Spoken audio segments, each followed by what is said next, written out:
রহমতুল্লাহ। আপনারা দেখতে পাচ্ছেন আমি আসছি এখানে আমার ব্যালট পেপারটা জমা দেওয়ার জন্য। এটা হচ্ছে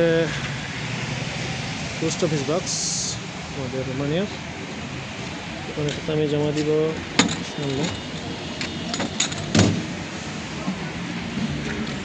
এই বক্সে আমি জমা দিয়ে দিচ্ছি।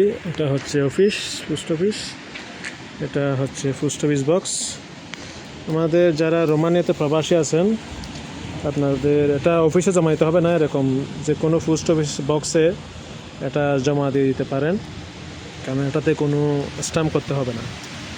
আর প্রবাসী ভাইদের কাছে একটা ইনফরমেশন, যারা ইউরোপে থাকেন এখানে হয়তো শনিবার রবিবার বন্ধ থাকে। আপনারা যত দ্রুত সম্ভব কালকের মধ্যে অথবা মনে হচ্ছে শুক্রবারের মধ্যে, ফ্রাইডে আপনারা এই ব্যালট পেপারটা জমা দেওয়ার চেষ্টা করবেন।